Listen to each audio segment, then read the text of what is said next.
Hello everyone and welcome back to GregTech New Horizons. In the last episode, we finally got done with building the full plat line. As you can see, all of these machines here are responsible for making us platinum, palladium, rhodium, ruthenium, iridium, and osmium. And as you can see in the terminal, I've of course been letting the server run for quite a number of hours to let all of those resources build up. So like we're up to 15,000 platinum, 13,000 ruthenium, 500 osmium, which is, well, that's actually not really that much, but we have plenty of all the other garbages. It's awesome. Now, in between the episodes, I actually haven't really done that much. I think like the only noteworthy thing to mention here is the fact that I upgraded the hydrogen production, because I did notice that we were going down on that a lot. And I noticed that the bottleneck was actually the electrolyzer that we had for recycling. I think it was potassium carbonate from this LCR. So yeah, I just upgraded it to a multi-block. I had to shift some things around. But yeah, now our hydrogen production is working a lot faster, and it's actually keeping up with all the demand. That demand mostly being from our ammonia LCR. Who could have guessed, right? Yeah, the recipe takes like 30 buckets of hydrogen every 10 seconds. So I also even had to upgrade the distillation tower we have for distilled water. So this guy's running at IV now. Although probably at some point I'm going to shift all these distillation towers by one and then have a second one for water, and we can wall share them together. And that should be enough distilled water production for quite a while. Anyways, so moving on to the subject of today's episode, which I actually have a lot of things that I want to get done, and I'm not even sure if we're going to be able to finish them all today. So I guess we shouldn't waste any time here and we'll just get straight into it. And for all these goals, I actually decided to get myself a clipboard here. I really should have been using these sooner. I completely forgot they existed. But yeah, this is cool. I have all the things that we're going to be doing written out, and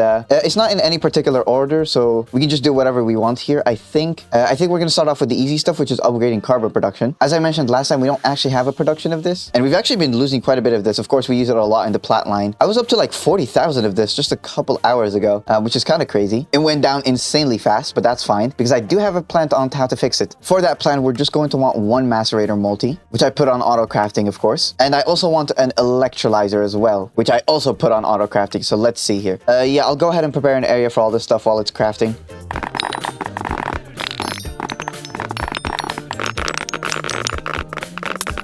Alright, so as you can see, I went ahead and ripped out the coke oven setup that we had and then extended it to hold a few more machines, which actually just finished crafting here, so that's nice. Oh yeah, and now's also about the time that I tell you my plan for carbon production, which you might have already guessed. I don't know if I mentioned this last episode, but yeah, my plan is basically to just take all of the charcoal that we're getting out of our coke ovens, which we get plenty of. This is like 700,000, and I've actually been voiding this for quite some time. I only recently put these storage upgrades in. So yeah, we're getting a ton of charcoal, and all we have to do is macerate that into the dust that we can then electrolyze for carbon, and it's incredibly fast. It's 12 ticks at LV. Although before we go ahead and set that up, I think I want to switch away from using the regular pyrolyzed ovens for charcoal. These things have been very good so far, but since we're upgrading stuff, we might as well upgrade our charcoal production by also investing in the industrial coke oven, which first of all is a lot smaller, but it also has 18 parallels if we go with heat resistant coke oven casings, or if we go with the tier 2, which is heat proof coke oven casings, it's 30 parallels. We also don't have to have any like coils or anything, so that's always a plus. It just works. And I think it has custom recipes, so it's a lot more efficient. Like if we look at wood tar, no, right, it doesn't give you more, but it actually runs faster. If you look here, the recipe in the coke oven is 12.8 seconds, but with the pyrolyzed oven, it's 16 seconds. So yeah, it's just a little bit faster. Although again, 30 parallels, so what more could you ask for? That's already insanely good. Let's just see. Oh yeah, right. This is why I couldn't do these before. We need the HSS alloy for this. And the problem with that is that, yes, the dust needs iridium and osmium. Although maybe I shouldn't do this just yet, because this is an EBF material, and one of the goals for today is actually upgrading the EBFs. So I think I'm just going to wait until we do that before getting the HSS. Let me just see what these heat resistance ones cost. Oh, it's just TPV alloy. I've got plenty of that to spare. Okay, so that's the heat casings. Now for the controller multi-block, it's actually fairly cheap. EV casings, some circuits, regular coke oven bricks, and tantalum 61. We can almost do this alloy. I had a look at it earlier, and we're not really missing anything. It's titanium and tantalum 60, which is just tantalum plus tungsten. But then it's also yttrium dust, and this is the thing that we're missing for this. Although I believe there's a way to get this with rare earth processing. Yeah, we can get yttrium from dehydrating rare earth 1 dust, and this comes from, well, of course, the ore, which we can get from chemical bathing rare earth and sulfuric acid. Although I don't know if I want to set this up passively, because we do have other types of rare earth ores, you know, just by switching out the chemical. So I don't want all of my rare earth to be processed into the one and not have enough left over for the other stuff. I think probably my best bet is to just set up an on-demand recipe for this. Yeah, I'll rename a piece of paper here to like rare earth 1, and I guess I'll make the batch size like 6 stacks. So that's what the pattern is going to look like. 6 stacks of rare earth equals this piece of paper. And then over at our chemical bath, I need to make sure that this reacts with sulfuric acid. So we'll fill filter in the rare earth here. And for the pattern to actually work, I'm going to have an interface on the mainnet. That's going to get the pattern. And then an item P2P on the subnet, which is going to be connected to the same frequency as over there. So it should send everything to that chest, and hopefully everything should be properly filtered. Yeah, so connect this to the chemical bath and that should be good. Or no, wait, this isn't going to work actually. Because technically this is an output P2P, which means if we have ores coming into the system that should go to the chemical bath, it might just send them to the ME system by accident. So I think what I'm going to do is, just to make this a one-way trip only, I'm going to place down a GregTech pipe and then have a conveyor there that will export and just block input. So now things should only flow one way. Also, by the way, this pipe has an IV conveyor module attached to it. That's, although, hold on, fun fact, it's not actually connecting. Yeah, that's kind of weird. The pipe isn't connecting to the P2P. Okay, I think this works now. I switched this P2P to an input, and now it actually connects, so that should be fine. So, all right, let's try requesting some of that here now. Aha, nice, there we go. All right, so that's working. Now that should go back to here because it's not filtered. I guess we just want to macerate centrifuge because that also gets us yttrium. So yeah, that'll be nice. So I guess really we don't even need the dehydrator, which in that case, I'm just not gonna set it up. Yeah, we're already up to 21 yttrium, so that's already more than enough.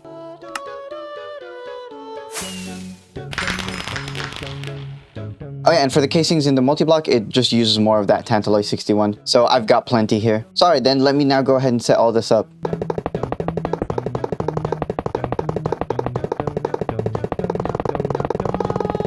Okay, so a little bit of time has passed, and as you can see, I set up all the machines. I have both of the coke ovens here set to different circuit numbers, of course. This guy is wood tar, and this guy is the other thing that we're producing. I already have all the IO set up. We're already giving energy and items, so hopefully I can just turn this on. Nice! And look at that, 18 buckets of wood vinegar. I think our nitrogen input hatch might be the bottleneck here, because for the wood input, I have an ME bus, so yeah, the buffer size on this guy is not a problem. It might just be the nitrogen that's not allowing us to have enough parallels. Anyways, that guy's on. Let's see about you. Nice. Oh, it also might just be that we're only running this at HV, so we're not going to get that many parallels either. I mean, 120 charcoal every couple of seconds, that's not bad. And of course, I have both the output hatches here, so I just need to hook them back up to their P2Ps, which are underneath here. So let me actually do that real quick. But yeah, now life should be great. Anyways, moving on to the macerator, which isn't running because we don't have a drawer for charcoal. I do have a GregTech pipe here, grabbing all the charcoal from the output bus, and it's going to send it all to this one drawer controller, which I already have a storage bus on that. So we just need charcoal to go here. Nice, there we go. So that's the charcoal dust, which is outputting directly to the drawer controller. And now I need some sort of a conveyor. I'm going to go with an EV conveyor.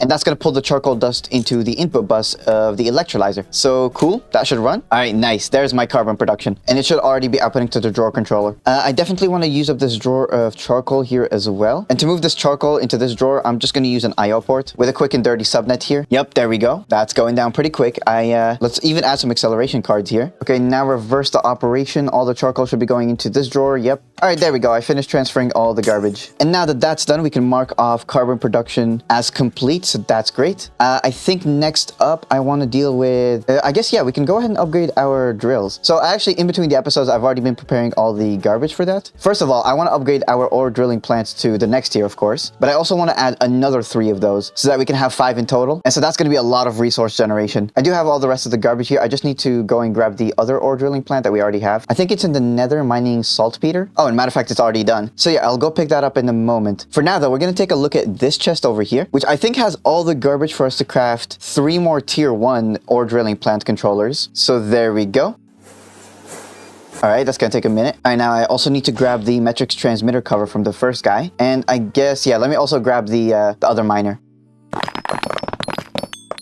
All right, cool. We can put all the garbage for him over here. You might have also noticed that I'm going to also be running all of these at IV tier. So that should make mining a whole lot faster as well. Yeah, I thought since we just unlocked these last episode, I might as well craft a bunch here and use them. Although, of course, that doesn't mean we need to upgrade the single block generator. But I'm not sure. Is there an IV version of this? I don't think there is. Yeah, there is no IV single block generator. Although, don't worry, I do have a plan on how we can mitigate that. We'll just have to wait a little bit before we can get into it. Anyway, so here's all of that garbage, soldering alloy, and awesome. By the way, all this stuff was surprisingly cheap to make. It's just a bunch of IV circuits, which is not that bad. Iridium gears, which, well, we have flatline now. Iridium's not a problem. And then a bunch of IV components, which are not even that bad to make anymore. Like, I should be able to make like 100 of these IV pumps, no problem. Yeah, all the IV components are not that bad to craft anymore. So, all right, while we wait for that to craft up, I'm gonna first of all need to make a couple more of these metrics covers, which also shouldn't be that bad anymore. Yeah, it's just a little bit of platinum, EV, and radon. That's fine. I'll get those going in a little bit. For now, though, I want to focus on the fact that we need to power these things. And as I mentioned, we don't have like an IV single block generator. Although fortunately, we do actually have something called the rocket engine, which starts at EV for the single blocks and goes all the way up to LUV. And it's also incredibly cheap actually to make. It's a little bit of stellite, platinum, IV components, and LUV circuits. The only problem with these is that we have to produce a new type of fuel. We can't use our hog, of course. Although thankfully, it shouldn't be too much of a hassle. And by the way, look at these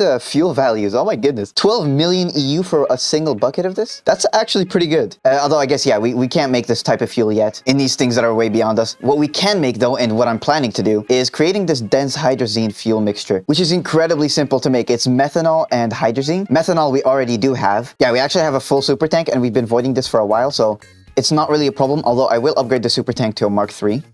Anyways, now as for the hydrazine, it's just a mixture of ammonia, which is easy enough, and hydrogen peroxide, which that is just oxygen and anthracene, plus whatever this chemical is. And I think it actually goes on a loop. Yeah, because you use 5 buckets here and then you get the 5 buckets back. So we don't have to worry about this too much. So yeah, all in all, this is very cheap fuel. It's literally just a bunch of oxygen, hydrogen, nitrogen, and methanol. Oh yeah, but also this has to be done in a new machine. It's called the chemical plant. Although this doesn't seem that bad. It's just MV garbage. Plus this black metal frame, which I remember seeing this a while back. It's just, yeah, carbon, lead, and manganese, so nothing special. So I think, you know what, we're gonna do all that garbage in a little montage here. I have a bunch of crafting ahead of me and a bunch of setting up to do. And yeah, I might as well condense it all down into like a 30-second clip or something. So yeah, I'm gonna be doing a whole bunch of that, and I'll bring you guys back in just a moment.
So welcome back. There has been a few developments in the base on that side over there. We'll check them out in a moment. But right now, as you can see, I am just distilling a whole bunch of this sulfuric coal tar oil into naphthalene. And I've also got some lithium on me. The reason for this will become clear in a moment. In the meanwhile, while that's cooking, I'm going to go ahead and combine all this garbage over here. And that's going to take 75 seconds each. But this is going to be for a bunch of this catalyst carrier. And I need 10 of these, which is going to take about 10 minutes or so. Okay, that's a little too long. Hold on. Yeah, we'll just use the IV assembler for this, which, oh yeah, by now it has actually finished all the ore drilling plant controllers. Right in here, it's only going to take 18 seconds. That's good. Also, by now we have plenty of this naphthalene. So we're going to go ahead and come to the chemical reactor here. And we'll put in both the lithium and naphthalene in there. And hopefully, nice. Did you see that? It made us some phthalic acid. We're going to need this in a second here. Oh yeah, and the way that I got the sulfuric coal tar oil is just by combining sulfuric acid plus coal tar oil. And I guess this is also a good time to now check out the setup that we built. So as you can see over here, I went ahead and got 2 more coke ovens and then a distillation tower. And this is where we're getting the coal tar oil. It's in one of these tanks over here, yeah. In this guy, we're just distilling down some coal tar, which of course is being made over here. So we're taking wood, we're making charcoal here, that goes into this guy, makes coal tar, and then of course that gets distilled over here. I'm also running the recipe that gives us charcoal byproducts, although I don't know if we're actually going to take advantage of this ever. It's just more wood tar and wood vinegar, 1,3-dimethylbenzene, and wood gas. And I'm not really sure if we're going to need any of this stuff yet. Oh yeah, and of course, as you saw in the montage, we also went ahead and built these two. Yeah, the chemical plant multi-blocks. Of course, this is where we're going to be making our rocket fuel. But yeah, we'll go a little more in depth about the outputs that we get from this distillation tower and also how we're going to set up those guys in just a moment. For now, we need to come back to the phthalic acid and get ourselves a dehydrator. I might as well go with EV for this. We're going to need it in ore processing anyway.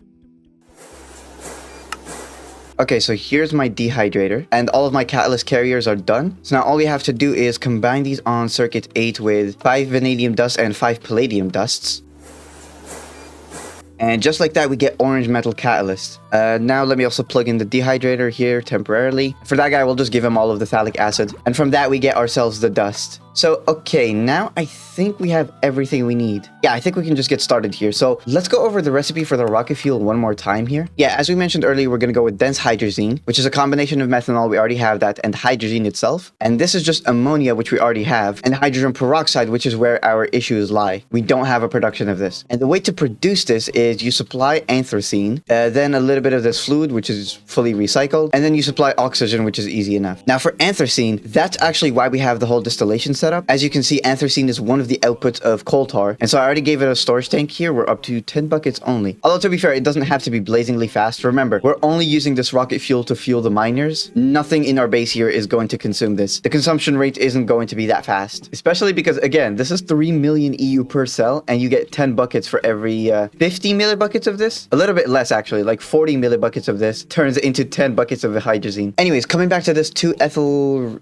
anthraquinone. This is the thing that goes on a loop, of course. And the recipe is quite simple here. It's phthalic anhydride dust, which we just got, plus ethyl benzene, which conveniently enough, we actually do get from coal tar as well. So yeah, we do already have that. And now the last step is taking our orange metal catalyst, which is something that does not always get consumed. The chance of it actually being consumed is determined by the pipe casing tier, and I think also the coils. So I have nichrome and tungsten steel pipe casing. This is the highest tier possible. So hopefully these 10 here last quite a while. Although again, these aren't really too expensive. It's like steel, copper, tin, vanadium, and palladium. I guess palladium is like the worst part of this, but we're up to 10,000 of this, so it's not even a problem. Anyways, yeah, we take some of this catalyst, we combine hydrogen and the 2-ethyl anthraquinone liquid with it, and that gives us the 2-ethyl anthraquinone, and that's what we use to make the hydrogen peroxide. You can see that you only get the version back that needs to be infused with hydrogen again. So that's exactly what this chemical plant here is for. We're going to have two of them. One is going to be taking the hydrogen peroxide and then combining that with ammonia to make hydrazine. Oh yeah, and also combining it again with methanol to make the dense hydrazine fuel mixture. And then the other guy is just going to be for recycling this 2-ethyl quinone dust. Oh yeah, and by the way, I don't think I mentioned this yet, but this fuel also has the benefit of working as rocket fuel up to the tier 4. And one of the upcoming goals for us is going to be making the tier 3 rocket. So it's actually going to be convenient that we already have the fuel for that. Or well, we're about to. We don't have it produced yet, but you know. Anyways, yeah, let's see here. So we're going to start off by making our first initial batch of the ethyl quinone thing. So let me actually hook up some IO to this. Yeah, because these multi-blocks aren't even formed yet. I don't have any input, any outputs. I don't have any energy hatches, none of that stuff. So yeah, I'm going to go ahead and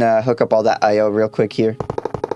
Okay, so a little bit later, and the first chemical plant is now operational. So all we have to do is make that ethyl quinone thing, which needs circuit 4 in the input bus. Nice, there we go. Okay, that's 6 buckets of it. Let me see. I think I should have more of this. Yeah, more of this phthalic anhydride. So let me see how much of this stuff I can actually get. Okay, we ended up with 20 buckets of that, so that's pretty good. All right, we can get rid of this garbage now. And we can actually set up a permanent automation for that, so let's see here. So I already have an ME connection wired up, and I guess for this we can continue using our conduits with the dual interface. It doesn't have to be that fast, I hope. But yeah, so let's start here. We're gonna want our hydrogen input. Then we want the ethyl quinone, that's going to be cycled around. So what we really need to do is have just the usual output into input situation, and make sure to filter that. And then this also we want to go back into the same chemical plant. So we're gonna have the same thing, output into input. All right, and we of course want our metal catalyst. I think that needs to specifically go into one of these catalyst housings, which doesn't seem that bad. Let me get one of those.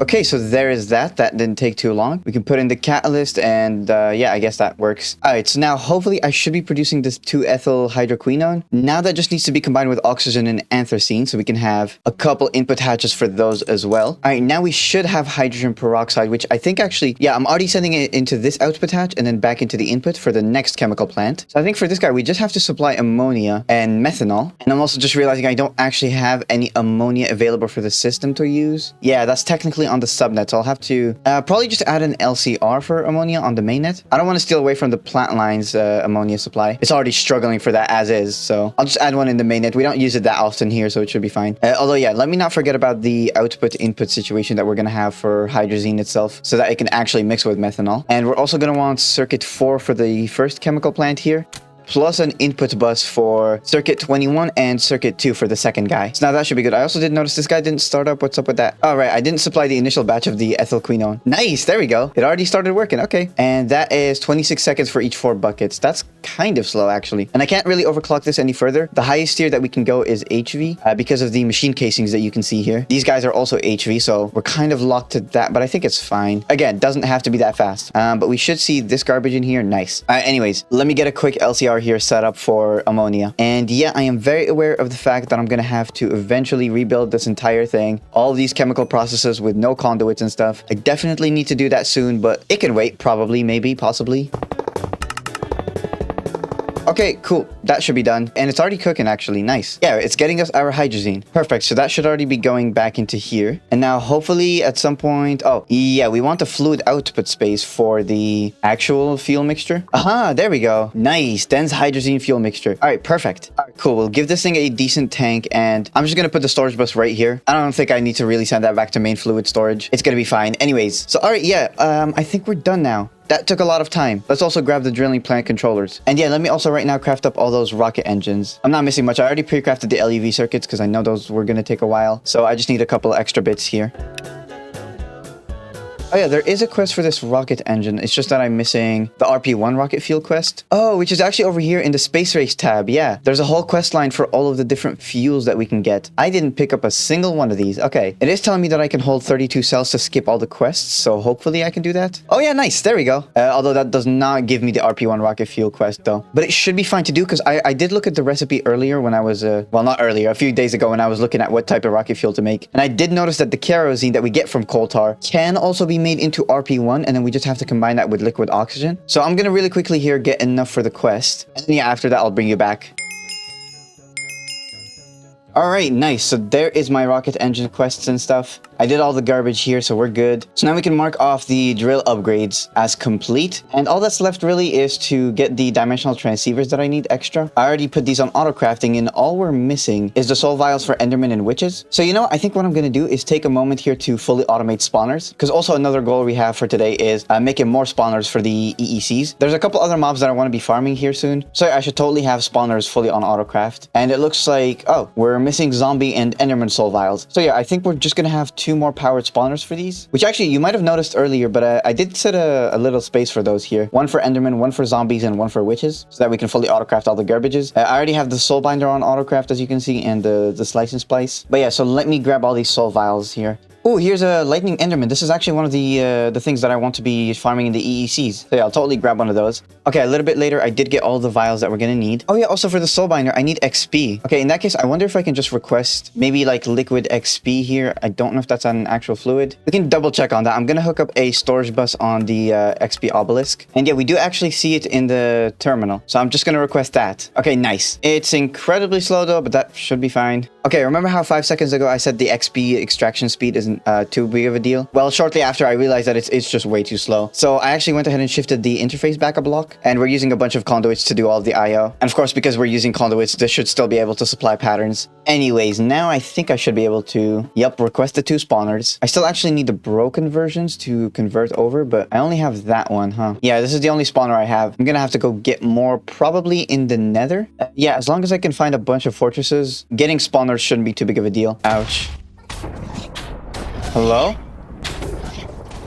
What the hell is that? What was that mob that just spawned on me? Oh, this is one of the things I was looking for. I just remembered about this. Okay, I should probably show these right now. There's a bunch of spawners here that I want to get, and one of them was supposed to be for blaze rods. I wanted to capture one of these guys, the Infernos. They don't always spawn Inferno, which means that we don't need to spend like an LUV amp or something. Yeah, no, that's the problem with spawning regular blazes. They always spawn Infernal, which means you have to spend like 15,000 EU per tick. But okay, we just found one of these jolts here randomly. Anyways, yeah, let me go continue hunting for some more spawners. Oh yeah, and these little pillars here also have spawners in them, so that's nice. Ooh, okay, check this out. I don't think I was recording for that, but look at this. I found a smolder, which is also another type of blaze. You know, it drops blaze rods, but it also drops coal, which I think is going to be a lot better than the jolt here. This only drops redstone and blaze rods, and well, we already have plenty of redstone. I don't think we need this, but we don't have a passive production of regular coal, which I think we will need for one of the next projects coming up here. So yeah, just in case, I'm gonna grab both of them, but I'm probably going to be spawning the smolder. Anyways, let me keep looking around here. I'm only like 2 spawners away from actually having enough.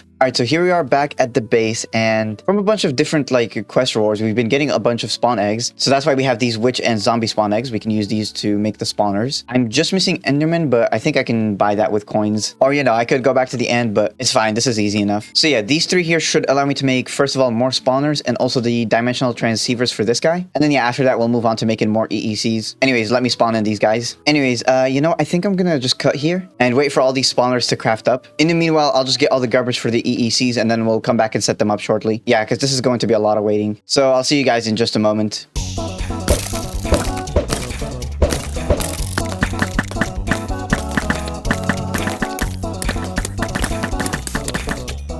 Oh, there we go. Red Cap Sapper. Oh, the other mob that I need. Yes.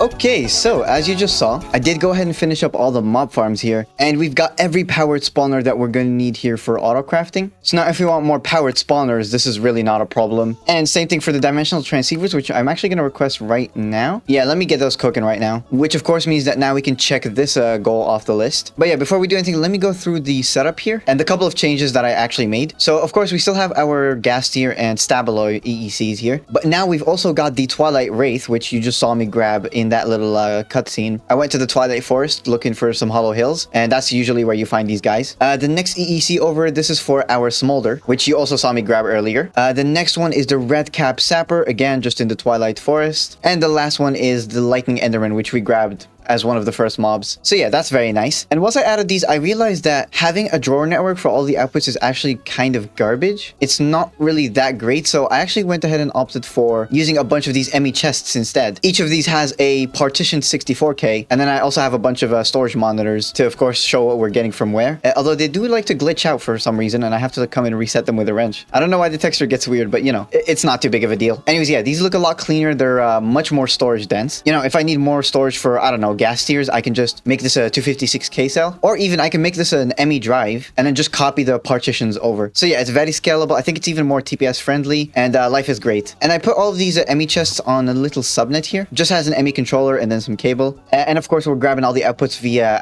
ME buses. Then of course, we're reading all the contents with an interface and then a storage bus on the mainnet. Oh, and you know what I just remembered I need to do? So we actually get a lot of unwanted outputs. Yeah, look at that. We're getting like greed shards and Excaliburs that I don't care about. So I think actually the buses here are going to fill up. Hold on, I have an extra 64K cell here. Let me just like quickly put that in one of these ME cells. Let's see what we're getting here. Oh, balance shards, that's good. Definitely want that. Lightning rod, oh, that's just a fishing rod. Okay. Excalibur, I might as well, I'll just keep like one of each and then I'll trash the rest. Okay, I'm gonna add both of these shards to this 64K cell. And then yeah, I also have a little trash can here, which I'm just gonna put on insert only, lowest priority. That'll trash the excess outputs, so nothing should clog up anymore. Oh yeah, and I should mention that all these 64Ks actually have one of these equal distribution cards, which just splits the cell into however many different types of items there is in. That way we don't like clog up of too much of one item. The 64K can hold 524,000 items in total, so it's gonna try and store 262,000 of ender pearls and 262,000 of redstone. Just wanted to point that out real quick. It's a very neat feature. Oh yeah, and let me also quickly go through what we're farming here. So of course we still have our gas tiers and Stabaloy outputs, but then we also have from the Twilight Wraith, we have glowstone. This is finally a passive production of that.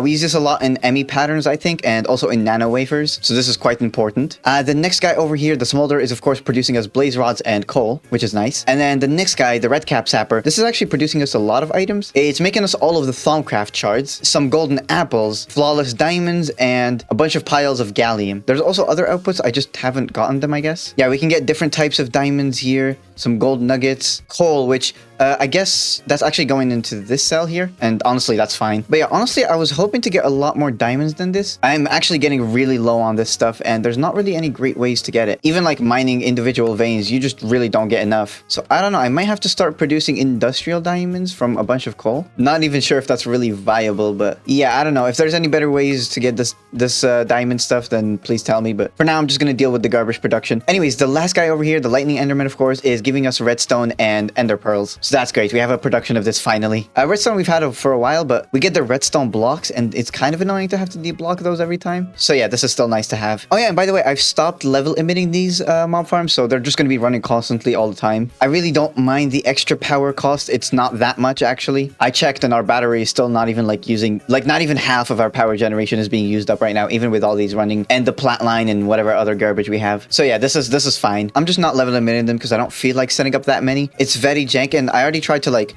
place a comparator on the ME chest to kind of detect if the drive itself is full, but no, that doesn't really work. So until I find a way to like have just one level emitter detect the whole network as a percentage to see if it's like full or not, then for now I'm just gonna let these run forever. Anyways, for now we're gonna move away from that subject and we'll move on to the next goal, which I guess we can do new circuits, and that'll also let me finish the molecular assembling goal. We can do both of these at the same time. Oh, and it's also gonna allow me to upgrade the EBFs as well. So if we want the next tier of circuits, the quantums, all we are missing is quantum stars for the IV emitter and sensor, which will then allow us to make the circuit assembler, and then we'll deal with the rest of the garbage. So let's see here. It looks like I already have a pattern for these, and I just want 2 of those. And of course, I'm missing nether stars. Okay, you know what I should do? I should really set up another EEC for skeleton skulls. But if I do that, I'm gonna have to give the EEC a skullfire sword so that it actually gives us the wither skeleton skulls. Yeah, none of these other mobs here can actually drop it unless we give it a skull sword. So yeah, I guess for now, let me go farm a couple more of those. Oh, and by the way, I think from one of the Platline quest rewards, we got these palladium tool parts. And palladium is actually one of the best tool parts for damage. So I'm gonna actually go ahead and upgrade my cleaver to that. Yeah, we go from 39 damage to 53. That's not bad. And then if I apply the large plate, that's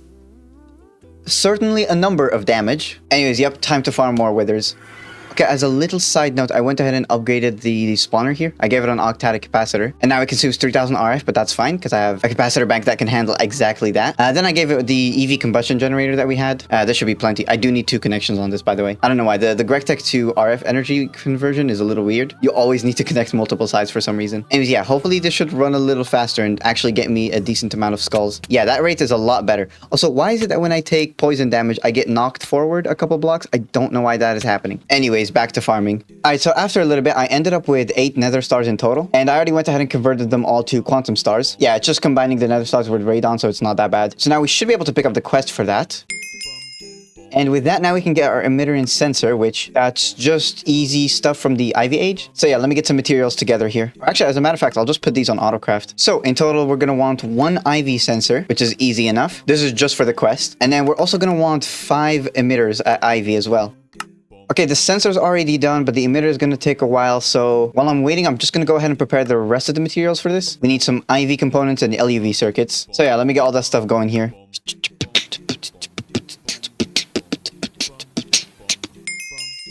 Alright, a little bit of time later, there's the circuit assembler. And alright, now we have to deal with the qubit wafers. I'm thinking for now I'm going to use this recipe over here with in-gap dust, because it should be a little bit faster, although indium is kind of expensive for now. So eventually, once I have an on-demand chemical bath multi-block, and you know, quantumize won't take a bajillion years, remind me to actually switch up this recipe here. But yeah, the other recipe here is just much faster for now. While I'm waiting for that to get ready, I'm going to go ahead and upgrade the clean room to actually handle the IV power. And actually, that should just be as simple as doing that. Oh, lag. Oh, god damn it. Of course the clean room deformed. Okay, you know what? Nope. We're upgrading the clean room energy hatch. I am not about to wait 7 billion years for this thing to get clean.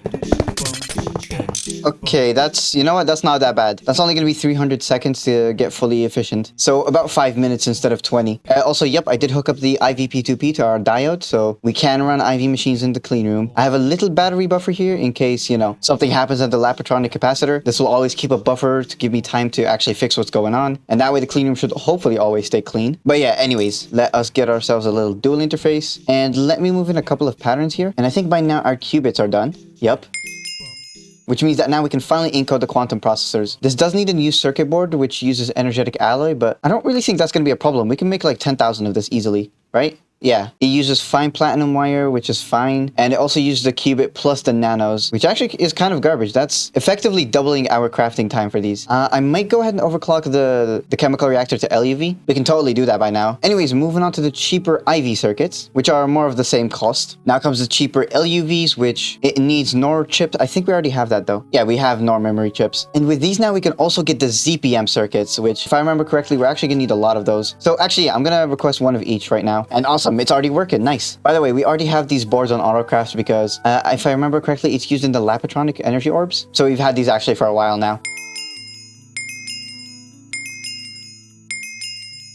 So welcome back. It's the next day for me actually. And as you just saw, all the quantum circuits have now finished crafting, which technically means that now we have finished our goal of circuits. So that's awesome. And we can move on to molecular assembling. Yeah, which is where these emitters are going to come in handy. So as you already all know, so far we've just been using this molecular assembler setup with, you know, the extra utilities, world interaction upgrades, some Thaumcraft pedestals, and like subnet shenanigans. And this has worked great so far. I actually don't really have that many complaints about this. There hasn't been much jank involved with this setup or like any weird behavior that I've noticed. It just works. But I do still want to go ahead and upgrade this setup because I noticed that we can, in fact, get a new type of molecular assembler. You know, the large multi-block. The only thing that we were locked behind was the emitter IV tier. But of course, we just made a couple of these. So we can totally do this now. And I just want to upgrade because why not? And this thing is cool. The way it works is that you have a bunch of input buses and it just takes the patterns from those instead of having to spam a bunch of interfaces, which is great. I'm just going to craft myself the minimum casings, which is 24. And then the rest will be like HV input buses, I guess. We should also try and overclock this as much as possible. Not that it really matters. This is already fast enough. It's not like the speed here is going to be that big of a problem, especially compared to the GregTech assemblers. But yeah, we might as well also overclock this to like EV or something. So anyways, enough yapping. Let's just get to crafting this thing. It looks like really the most expensive part is 8 molecular assemblers, which as a reminder are 1 EV assembly machine each, but this shouldn't be too big of a deal. Oh yeah, right. I need to switch out the recipes here for all the circuits now. Yeah, we need to switch these out to use the quantum versions. And of course, we can even add the ZPM circuits to this. So yeah, now let's see. And after just a little bit of waiting, we can now get our molecular assemblers. I also got the rest of the garbage on me, so I think I can just dump all this stuff in. Cool, that's going to take a minute here. Oh yeah, also I just remembered I need vibrant quartz glass for the multi-block as well, which is just glowstone plus quartz glass. So I'm cooking that up right now. All right, cool, very nice. And all the way back when we made that molecular assembler setup, we did make sure to plan ahead and leave exactly enough space for this guy. I'm also hoping that this will actually show up in the interface terminal, so I can just place the input buses wherever. Okay, and there we go, the multi-block forms. So now we have to connect it up to AE2, which does that have to be done at the front face? Hold on. It's just not connecting to the cable, not even from the front face, which is weird. Okay, I'm going to try and connect it up to power, and hopefully that should let it work now. Okay, I have no idea why that's not working, but what I'm going to go ahead and do is, first of all, fix all the patterns that use shovels. Okay, now let's put these into the input bus, and maybe now it will connect. I don't know why that's not connecting. Okay, so having a quick look at the wiki that's linked in the quest book. As it turns out, we need one of those data orb items, which for some reason I have one of these probably from a quest reward. And then this thing has to go into the controller. And yeah, look, now it's connecting, see? And now it's actually running. It's also using 16 EU per tick, but that's nothing really. But yeah, now it's cooking. And if we look at the patterns here, if we're trying to auto-craft them, yeah, you can see that we can actually make HV transformers. And it should just work. Let me see. Yeah, it does. It just works. That's great. So just a reminder for the future, make sure to place in a data orb. Also in the wiki, it does mention that, yeah, the molecular assembler is just not going to show up here. These are the old interfaces, which, yeah, kind of sucks, but it's fine. Anyways, yeah, let me move in a bunch of the patterns. I'm also going to optimize a couple of them because I know that in these assemblers, we have some recipes that don't really need to be here. Yeah, like over here, these 2 recipes don't need to exist. We can just make them in the molecular assembler much, much faster. But yeah, I'm going to be checking a lot of these patterns here. Give me a second. Alright, so there we go. A little bit later, all of the patterns have now been moved in, and hopefully life should now be great. I'm actually surprised that I only managed to fill up 5 of these buses. This one still has a couple spaces left, and then we still have all of these, and also a couple ones in the back. So yeah, we've got plenty of pattern space, and also I think, as per recommendation of the quest book, there is these things called the super buses, which hold a lot more items. So yeah, we can totally get a bunch of these if we ever need more, and now we can go ahead and cross that off the list. So now, I think as a last goal for today's episode, because I don't want to drag this on much longer, it's already taken me forever to record, we're gonna go ahead and complete one last goal here, which is probably going to be the ABFs. I want to do these today. Let's see here. If we look at the multi-blocks tab, right after the ABS, we can find ourselves the Vulcanus quest, which is an upgraded blast furnace. As you can tell, it has 8 parallels, double the speed, and it only consumes 90% of the EU. And looking at the multi-block, it's the exact same as a regular ABF. Also, wait a minute. What? Wait, this multi-block can also accept hatches at the top layer, like input and output buses and stuff? Hold on. Wait. That's not something possible with the EBFs. That's why we have them like in this sort of weird configuration where all of the buses and stuff are on the bottom of the multi-block. If that's actually a thing, that's going to be crazy good. Well, anyways, as with all multi-blocks that are this good, there is a slight caveat of having to produce blazing pyrotheum. That's what this multi-block needs to actually work, and that is just fluid extracting pyrotheum dust, which isn't actually that bad. It's just redstone, sulfur, coal, and blaze powder. And by now, all those things should sound familiar because we did actually just set up mob farms for all of those things. That's actually the main reason I wanted to set these up. We're already getting passive coal and blaze rods, and we're getting a passive source of redstone. Of course, sulfur is going to stay a problem. We need to figure out something for this, but we do kind of technically already have it on passive from this guy, the hydrogen producer, or the hydrogen sulfide recycling. But I guess we do have 160,000 just from ore processing. So anyway, so let's get started here. I already put in the patterns for most of this stuff. So let's see what we're missing for, like, I don't know, 8 volcanuses. Somehow absolutely nothing, just lime dye. Honestly, I thought I'd be missing more than that, but no. Because if you look at the controller block, it seems very weird, the recipe for it. It's actually quite expensive, especially this GregTech computer cube. It's 2 ZPM circuits per, and it's also 180 seconds at IV. So yeah, I'm kind of surprised at the fact that we can get 8 of those already. Well, minus the lime dye, but we can easily do that. Maybe if I had some yellow dye, actually. Yeah, there we go. Now we can craft these up. So I'm just gonna let those go for a while. Let's also get, like, I don't know, 30 casings of this. Oh, and no way. I'm out of diamonds? Wait, no, these are industrial diamonds. What? Why do I need industrial diamonds for anything? Oh, it's this advanced heat vent recipe. For some reason, it requires specifically these guys. That's a lot of coal, though. Oh, wait, never mind. We can just take our diamond dust and blow it up as well. That works too. And I think we should have plenty of the diamond dust. Yeah. So now let me get 30 of these casings, please. I'll wait for all this stuff to craft, and then I'll bring you back. I also need to, you know, of course, prepare an area for all this, because I do plan on actually tearing all of this down. I don't like the way that this EBF area turns out, and I do have a cool idea on how to make this better. It's gonna look great once I build it. So yeah, I'll see you guys in just a moment once I've got all that built.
Alright, so welcome back. And as you can see behind me, this right here is the new and improved blast furnace area. I decided to go with a little staircase design, a spiral, similar to what we did for the mob farms in PO3, except it's the other way around. It's kind of inverted, so instead of the farms being in the center, it's the staircase that's in the middle. And then on the outside, we have little platforms where we can place down everything. And I'm honestly very proud of this design. As you can see, it looks very clean. No, don't look at those signs. Although, well, obviously, it's still missing a bunch of details and stuff. I want to put in the functionality first before I move on to doing the rest of the garbage. So yeah, obviously, there's not much detail here, but we'll be getting to that in just a moment. For now, we need to move on to the actual setup. And I do have all the garbage that I reclaimed over here. This is all the EBF patterns, and then up here, this is the random circuit numbers, circuit 1, 2, and 3. We also have the blast furnaces here. I don't know if I'm going to be resetting these guys up, because obviously, we have the volcanuses now, so those are just going to be a direct upgrade. But who knows, we might keep these for something else. Yeah, I'm honestly not sure if I should. We'll see what happens. Anyways, over here is the ABS patterns. And also the vacuum freezers. Although, first of all, we're going to start out by redoing the passives that we had in a much bigger and better way, of course. So I think I probably want to upgrade the coils on these guys as well, right? To at least nichrome. Oh yeah, I forgot. We don't have any blast furnaces. We can't make that. And also, apparently, I'm out of mica dust. So I'm going to make sure to pin that, yeah. So I guess for now, we'll have to continue using the canthols. Anyways, let's get started here. So we're going to set up the first passives over here, which are going to be the blast furnace for aluminum and steel. And I built these platforms large enough so that we can have, at some point, a quad EBF for each of these, just to have the extra production rate. Although for now, I'll stick with the singles just until I can get more coils. I might do that in between the episodes. I'll add the rest. But anyways, yeah, in this setup, I definitely want to be using stocking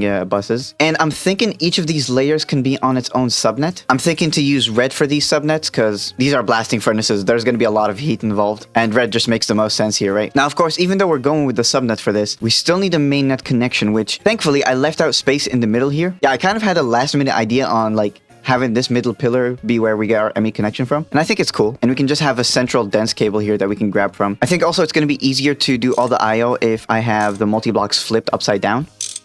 We'll start off with the steel producer, which can be right here. We want to request wrought iron dust and have this on circuit 11. We'll need 2 ME output buses and then, of course, 2 input hatches. Remember, this is going to be a quad eventually. Now we connect everything up and remember to put a wireless access point. And as a reminder for the recipe, we just need to input oxygen and wrought iron for steel. Oh, or we could do this recipe instead, which runs at EV and it consumes carbon only. It's 2.5 seconds for 4 ingots. I'm gonna have to think about that. Maybe we should do that instead. Yeah, that might honestly be something to consider. For now, I'm just gonna run the same recipe. And you know, once we need that much steel production, then I'll switch it out. Also, actually, hold on. We want to provide energy with the subnet itself. Okay, also, now's about the time that we set up the single block machines. And of course, we want to request the relevant items. Let's get a couple storage buses for the subnet, of course. And you know how it goes by now with quartz fiber for power. So let me quickly finish setting all these up and then I'll bring you back. Nice. Perfect. Okay, I'm kind of missing some sort of storage for this stuff as well. I kind of forgot about that. But let me go through the setup real quick here. It's nothing special. We just have the interface plus storage bus combos. You know, we're extracting all the garbage. And actually, something weird about this is that I had to filter the storage bus on the subnet instead of filtering the interface. Because over here for the single blocks, I'm using an interface to request the stuff and then some more conduits. But for whatever reason, the interface just wasn't extracting items whenever I had the mainnet interface filtered. It only works if this is empty and I have the storage bus with the filters in it. So I don't know what that's all about, but it works now. So anyways, yeah, we're doing all the filtering and stuff. Then we have storage buses on the machine so that the ME buses can pull from them. And then, yeah, this thing just works. Of course, now we need somewhere to actually output the garbage. And I'm thinking maybe just another ME chest with like a 16K in it or something. Okay, a little bit later, and I actually just decided to go with regular drawers. And then I also added a couple level emitters here with toggle buses, which of course is going to disable all these buses if we don't need them running. Although because of that, I had to change up the cable that we're using to supply power. This yellow cable is still on the same subnet as the red cable. It's just so that they don't connect. Because I tested it out for a couple of minutes, and these things kept power failing every time we reached the threshold. So, I mean, what do you expect? You're literally toggling off the P2P that's supplying power. But yeah, anyways, this little cable here works better. Oh yeah, and the drawer controller here for the storage is right there. And so, yeah, there we go. That's done. So, all right, now moving on to the next floor, which is going to be for titanium processing. So we're going to want an LCR and a quad blast furnace setup again. And just as a reminder, the titanium recipe is titanium chloride plus magnesium. And the titanium tetrachloride we're getting from rutile plus carbon plus chlorine. All of this stuff is recycled except the rutile. And so that's basically it. We just have to deal with all that recycling stuff. Let me set that up again and then I'll bring you back. And just after a little bit of work, we now have titanium set back up. So there we go. We're taking care of all the recycling things that happen. I'm just using a combination of filtered storage buses to do stuff and like having the bus straight on the input filtered and stuff like that. Similar to what we did at the plant line, and everything works great. I even overclocked the EBF to EV now. Matter of fact, all of these machines are running at EV. So now we do get a nice overclock boost, although I would very much like to upgrade these coils at least to TPV so that we get a perfect overclock, and this runs at 10 seconds per titanium. We're actually kind of getting low on titanium after the plant line episode because of how many interfaces that you need for all those stocking buses and hatches that we use in the plant line. I was up to like 7,000 titanium and now we're down to 3,000. So yeah, we really need the extra production of this. Oh yeah, and for titanium tetrachloride, so we're completely out of rutile right now, which is a slight problem for titanium production, but I did also notice the other recipe that we can use, you know, from just straight titanium dust. And remember, we're getting this from Stabaloy, so it's basically completely passive. And you know what, just so that I don't want to forget about this until later, so I'm just gonna go ahead and max out the drawer for uranium and titanium, and also give them both a void upgrade. That way they run forever. So now we should be getting a more consistent supply of titanium dust as well. Also, this chemical reactor over here, this is just for recycling the stuff. I decided to split it up into 2. Anyways, moving on to the next setup. Let's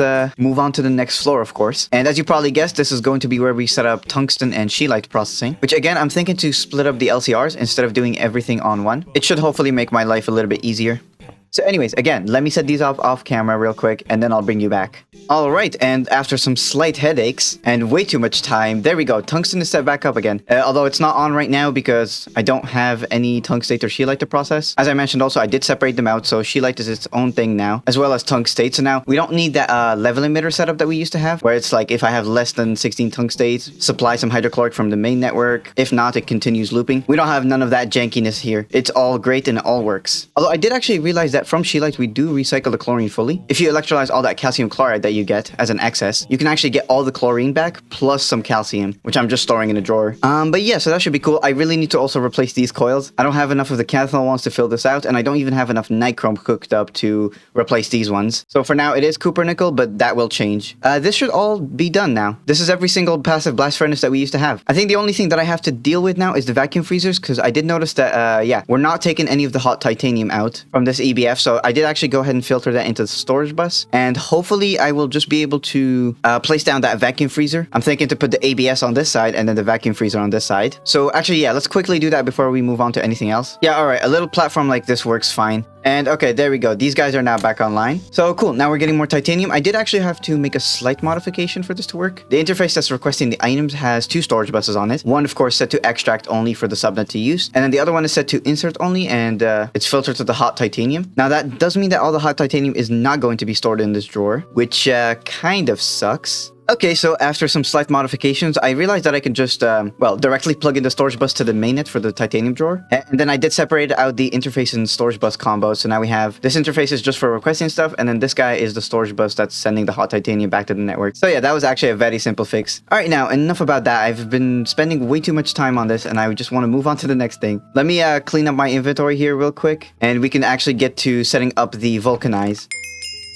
Alright, so I've gone ahead and crafted myself up the pyrotheum heating vent, which of course is the input hash that you need for blazing pyrotheum to go in. As a reminder, this thing consumes 10 liters of blazing pyrotheum per second when it's running, which actually isn't a whole lot. We can easily produce that much. Yeah, every 10 seconds we produce 250 liters, which is 25 liters per second on average. We have 8 of these blast furnaces, so ideally we want 4 fluid extractors, I think. Of course, if we go with HV fluid extractors, which I think I will be doing. You know, I think after doing so many circuit crafts, I've been noticing that my main bottleneck is the SMD crafting. We use millions and billions of these, and well, so far I've just had the one single block here on circuit 3, and it's only running at HV2. Yeah, this guy is stuck doing all of the SMDs, and it's just been incredibly slow. I'm basically always waiting on him. So maybe for next time we should look into getting the precise assembler. This is the multi-block, and it's gonna make my life a whole lot easier. I don't know if we're actually able to get it just yet, but I'm really hoping so. Anyways, back to the task at hand. So we want a bunch of fluid extractors. Then for the pyrotheum itself, we want a mixer, which is 8 seconds at MV. Probably just gonna on-demand all this stuff, and then just have a level maintainer keep it in stock. Yeah, because I'd rather use our multi-block mixer for this sort of process.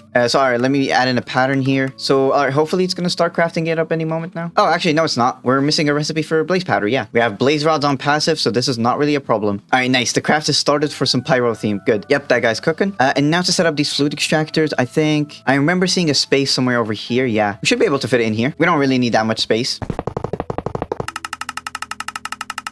Okay, wow, that is loud, but there we go. We're just using conduits for everything. And I need to add a super tank for that. So, all right, here we are back. It's been a little bit of time. I got some preparations, and I've been doing a little bit of planning, so let me show you what I've got going on here. First of all, we're going to have some wireless connectors, or the ME buses, of course, because I do actually want to have these on a subnet. I want to be able to easily expand how many patterns I can handle, and I also want to make sure I can parallelize as much as possible, and having a subnet here is going to help me do all of that. So yeah, let me show you here. But first of all, let's connect the wireless things. Those will, of course, collect all of the outputs and send them back directly to the system. And for now, I'm just going to set up this first quad here because I don't have enough coils. I need to craft up more of this HSSG, so I'll make sure to do that in between the episodes probably, or in between the cuts. I believe I already have, yeah, all the HSSG cooked up. I just need to actually go and craft them. Okay, I went ahead and set up the blast furnaces. Well, mostly. We're just missing the energy hatches, which can go like that. And I think that's about it, actually. Yeah, cool. The multi-blocks have formed. So here's the thing, right? We have, I think, 4 different circuit numbers that we want to be able to autocraft with. 1, 2, 3, and 11. And I want to set these up in a way where it's very expandable. So I'm thinking to basically borrow the same setup that we have for ore processing, where we can have multiple interfaces connected to an item P2P, which will send it all to one bus. So something like this, 2 interfaces facing each other, going into one subnet, which will have a storage bus, and then this is connected to the P2P tunnel, which will send items to, let's say, the circuit 11 input bus right here. Also, this middle section here with the interface and storage bus, that's also going to be on its own subnet, and its only job is just to take the input from here and put it through to the P2P. And we're basically going to have one subnet for each circuit number. So yeah, something exactly like this. We have the main net supplying the patterns, and then it goes into this middle subnet, which takes the pattern from here, puts it through to this P2P tunnel, which takes it from the second subnet into the input bus of the machine on the appropriate circuit number. So let me actually set up all of these guys as well, and I'll replicate the same setup to the other guys in a moment. Again, once I have some coils, and also once I have IV energy hatches, I'm going to craft up like 16 of these and upgrade all of these EBFs to LUV, which is actually quite a bit of power. That's 8 amps of LUV. I don't think we produce that much, so that might be a slight problem, but it's fine. We can deal with that later on. And the cool cool thing about item P2Ps is that it actually does round robin between all of the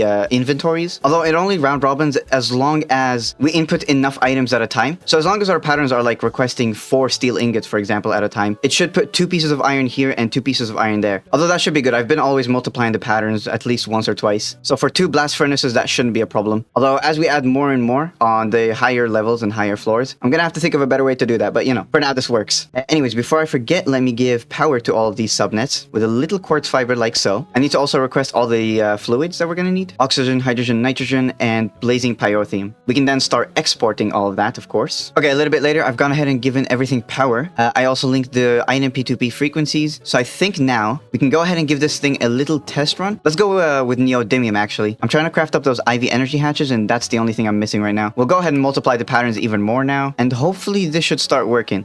Oh, nice. There we go. Look at that. 8 neodymium every 22 seconds, and it's not even using the full amp of IV. That's awesome. Although, of course, because of the hatch placement, it's only parallelizing with 2 EBFs, but that's still insanely fast. And it's going to get a whole lot faster once I can craft up those IV energy hatches, which... Oh, now I'm missing iridium. Okay, that's completely fine. We can grab the recipe for that, quickly add that to over here, multiply it a couple times, and let's request like 100 ingots. And as a reminder, before this was 50 seconds per. So now let's see how fast it is. 22 seconds! The time has been cut in half, and we haven't even overclocked it or anything. It's even using way less power, actually. It's not using a full amp of EV or IV anymore. I'm also really hoping we're keeping up with blazing pyrotheum production. I think probably, but I'll have to wait until the buffers fill up. Anyways, though, I think, you know what? With that, we're gonna wrap up the episode here. I'll be doing the things that I mentioned that I was gonna do in between the episodes, and we'll come back next time to finish off the rest of that checklist. Of course, I'm gonna be upgrading this to IV and also adding the other array in between the episodes. I'm gonna move in all the patterns. I'm also gonna move in the ABS, yeah? It's gonna be the same thing as the vacuum freezer array. I'm just gonna have another, like, symmetrical thing over here. As for some progression-related goals, I'm thinking next time we want to go with the tier 3 rocket. We definitely want to have that by then. We'll also look into making all these new alloys that we unlocked after doing the plant line. These are all going to be very important for LUV and above. And actually, all of them are EBF materials that take very, very long. It's like 600 seconds, I saw. Yeah, like osmiridium here, that's 75 seconds at LUV. Or ruridite even, this is 600 seconds at HV. So yeah, all of those alloys are going to take absolutely forever to cook. But with the Vulcanuses, I mean, this shouldn't be that much of a problem. Especially now that we have 8 of them running in parallel. It's gonna be great, yeah. And hopefully soon enough, we'll be able to get into the LUV chapter. Yeah, there's not many things left, only 3 things, before this gets unlocked, and they shouldn't be that bad to do. Anyways, thank you guys so much for watching. We'll come back next time to do the things that I just said we were gonna do. But for now, though, have a great rest of your day.